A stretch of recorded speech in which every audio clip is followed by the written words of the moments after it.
My name is Connor Bergeron, and I've decided to leave my home of Herndon, Virginia to be a missionary in Bolivia for 1 year.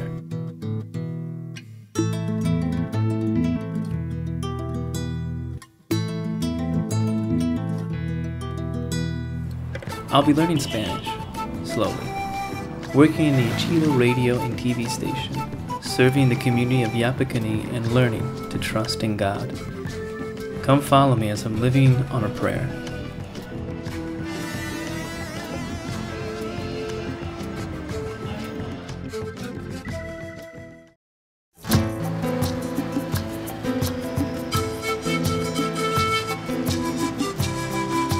After finishing my classes and contracting a parasite and typhoid fever, I left Cochabamba for my mission site in the basin of the Amazon.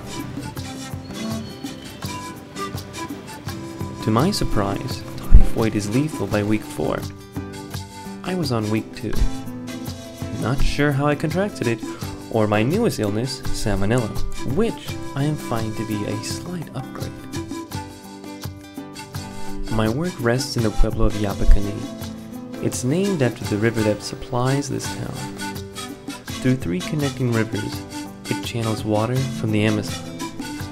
I haven't taken a dip in yet, so I can't attest to piranhas.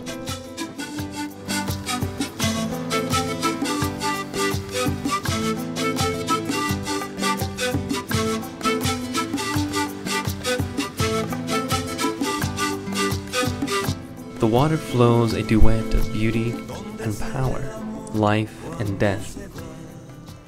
When it rains here, the thin rapids are stronger, and it is unfortunately regular for someone, often a child, to be taken by its grasp.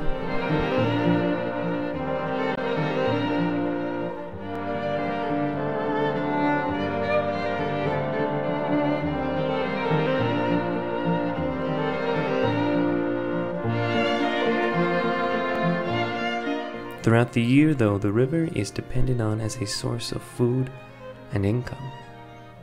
I don't know how old the Yapacaní River is, but there is another figure in this town that rivals its age, but also its support the community here. Padre Arturo.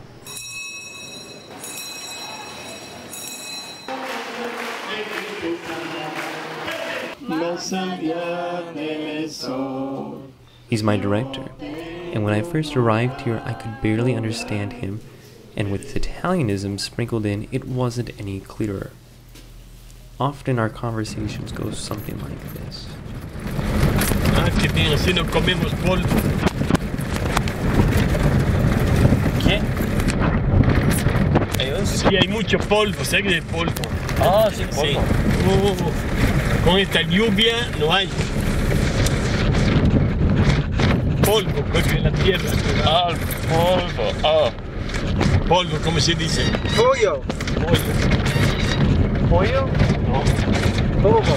Ah, polvo. Oh. Dirt. Oh. Powder.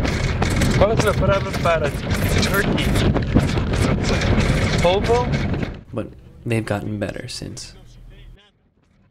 He's a great guide into living the faith here, especially as a fellow foreigner who has accumulated insight since 1988. Often he'll pull my site partner Adam and I into his kitchen for real brewed coffee with a dash of grape or some other treat. During one of these powwows, he told us how at times here, when something goes awry, the people look for a scapegoat. Usually this person is beaten to death. One of these times, a man was being pummeled and dosed in gasoline. Padre Arturo grabbed the gas tank and escorted the man to the hospital. Padre ended this subject by telling us not to be scared, but alert. And lastly, as a Salesian, Catholic, volunteer, and missionary, we ought to do the right thing. For me, I was requested to make news clips before doing the right thing. Either way, I hope I won't have to witness that. Though, it would make for a great video blog. By no means do I want to start a revolution. After all, this is the country where Che Guevara was murdered. I came here to be a missionary, and at times I find it difficult. Because having left my career in video production, I'm right here where I left off, in a radio and TV station. It's easy to fly my thoughts into the future of where this experience might take me. I'm grateful for Monday nights because they weigh my feet back to this foreign soil. It takes me a while to have a prayerful mindset as I wonder, how many feet have walked these steps? How many of them are dead? And do I have a crooked posture? By the third or fourth decade, the voices in my mind silenced to one thought: I am not alone. Despite the distance from my home, family, loved ones, I am comforted and I am helped. When I gaze upon the image of our Lord in the arms of his Blessed Mother, I hear the words of my brother Colin. I got you, dog.